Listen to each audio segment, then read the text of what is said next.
Hi hello welcome to Aditi మిత్ర vlogs. ఈరోజు నేను ఏం చూపిస్తున్నాను అంటే మన టెర్రస్ గార్డెన్లో చాలా రకాలైన వెజిటేబుల్స్ వేసాం కదా, అవి ఇప్పుడు ఏ కండిషన్లో ఉన్నాయి, ఏమేం పెట్టాము అనేది నేను మీతో షేర్ చేసుకోవాలనుకుంటున్నాను. ఫస్ట్ ఒకసారి చూసేయండి. ఇవన్నీ గ్రో బ్యాగ్స్ అండి.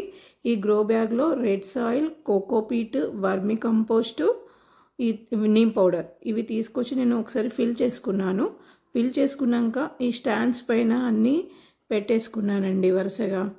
దాని తర్వాత మనకు రెగ్యులర్గా ఏవైతే కూరగాయలు అవసరం పడుతున్నాయో అవన్నీ తీసుకొచ్చి పెట్టేసుకున్నాను. ముఖ్యంగా చెప్పాలంటే ఫస్ట్ ఆఫ్ ఆల్ టొమాటో ఎక్కువ యూజ్ అవుతుంది కాబట్టి టొమాటో ఎక్కువ ప్లాంట్స్ వేసుకున్నాను. అలాగే కాలీఫ్లవర్, చిల్లీ రెగ్యులర్గా యూజ్ అవుతుంది కాబట్టి చిల్లీ కూడా ఎక్కువ పెట్టేసుకున్నాను.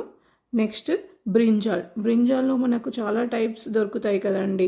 పర్పుల్ కలరు, రౌండ్, మసాలా వంకాయ ఇలా దొరుకుతాయి కదా. అట్లా ఒక 4 టైప్స్ నేను సీలింగ్స్ తీసుకొచ్చేసుకొని వేసేసుకున్నాను. ఆల్రెడీ నాకు క్రాప్ కూడా స్టార్ట్ అయిపోయింది. చూడండి, టొమాటోస్ అయితే గుత్తులు గుత్తులుగా వచ్చాయండి.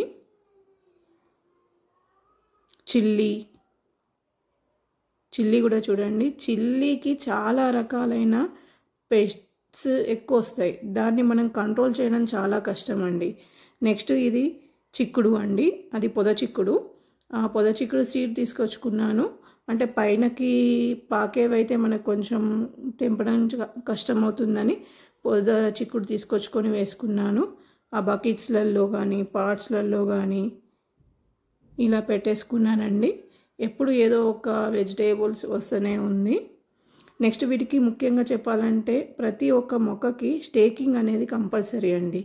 ఈ స్టేకింగ్ కోసం నేను ఏం చేశాను అంటే కొన్ని సరుగుడు ప్లాంట్స్ ఉండేవి ఫామ్స్లో. ఆ ఫామ్స్ నుంచి నేను స్టిక్స్ తీసుకొచ్చుకొని వీటికి దారాలతోని సపోర్ట్ ఇచ్చేసాను. ఇది కాకర అండి. కాకర కూడా 2 టైమ్స్, ఒకటి తెల్లది, నెక్స్ట్ డార్క్ గ్రీన్ కలర్, ఇలా 2 వేసేసుకున్నాను. ఇంకా ఫ్లవర్ వచ్చింది కానీ క్రాప్ రాలేదు, చూడాలి. నెక్స్ట్ ఇది పొట్ల అండి. ఫస్ట్ టైం ట్రై చేస్తున్నాను, ఏ విధంగా వస్తుందో చూడాలి. కొంచెం పొనగంటి ఈజీగా నాటుకుంటుంది. మీరు కూడా ఇంట్లో ట్రై చేయొచ్చు. ఈ పొట్ల మనకు ఫ్లవరింగ్ స్టేజ్లో ఉంది కదా అండి. మనకి ఎప్పుడైతే క్రాప్ వస్తుందో నేను అప్పుడు కూడా మీకు వీడియో తీసి చూపిస్తాను తప్పకుండా. ఈ స్టేకింగ్ అనేది కంపల్సరీ అవసరం అండి ప్రతి మొక్కకి. నెక్స్ట్ ఇది పుదీనా చూడండి, చిన్న టబ్లో వేసేసాను, చాలా బాగా వచ్చింది. నెక్స్ట్ కాలీఫ్లవర్ చూడండి, సమ్మర్ సీజన్లో అయినా టబ్లో కూడా చాలా బాగా వచ్చేసింది. మీరు కూడా ట్రై చేయండి. చిన్న ఇంకా కాలీఫ్లవర్ ప్లాంట్స్ కూడా ఉన్నాయి, అవి కూడా కడ్ ఫార్మేషన్ స్టేజ్కి రావాల్సి ఉంది. నెక్స్ట్ డ్రాగన్ ఫ్రూట్ అండి.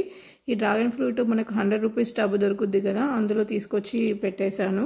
చాలా బాగా ఇప్పటికైతే వచ్చేసింది. ఫ్రూటింగ్ ఎలా ఉంటుందో మళ్ళీ చూపిస్తాను. అందులోనే ఇంకా కాలీఫ్లవర్ పెట్టేశాను. నెక్స్ట్ కాకర అండి, డార్క్ గ్రీన్ కలర్. ఇది సేమ్ వంకాయ, టమాటా, కాకర 3 ఒకటే దాంట్లో పెట్టేశాను. ఇది డ్రాగన్ ఫ్రూట్ను కాకర పెట్టేశాను.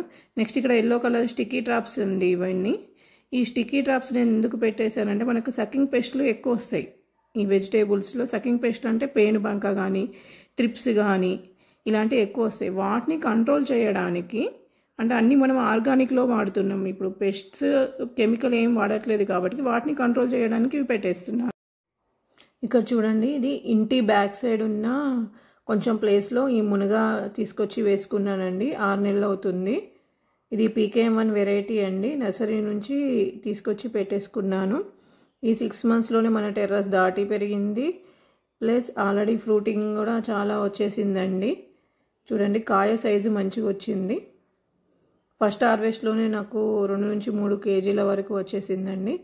నెక్స్ట్ ఈ మునక్కాయలే కాకుండా మన హెల్త్కి మునగాకు కూడా చాలా ఇంపార్టెంట్ అండి.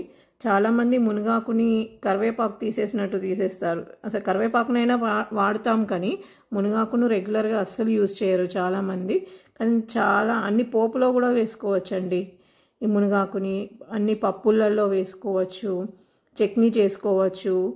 నెక్స్ట్ ఇడ్లీలలో సైడ్కి పౌడర్, మునగాకు పౌడర్ లాగా చేసుకొని కూడా తినొచ్చండి. చాలా మెడిసినల్ ప్రాపర్టీస్ ఉన్నాయి. అస్సలు స్కిప్ చేయకండి. ఫుడ్లో మునగాకుని యాడ్ చేసుకోండి. చాలా బాగా వచ్చాయండి. నెక్స్ట్ టెర్రస్ గార్డెన్ మనము స్టార్ట్ చేసినాక ఎట్టి పరిస్థితుల్లో కూడా మనం ఎలాంటి కెమికల్కి వెళ్ళొద్దండి. అన్నీ ఆర్గానిక్లోనే చేసుకోవాలి.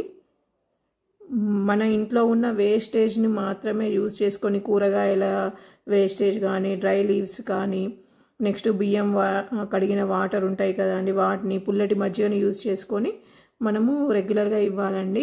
ఇలాంటివి, నీమ్ ఆయిల్, ఇలాంటివి చాలా వస్తాయండి మన ఛానల్లో. ప్లీజ్ మనకి సపోర్ట్ చేయండి, లైక్ చేయండి, సబ్స్క్రైబ్ చేయండి. థ్యాంక్ యూ అండి. Thank you for watching.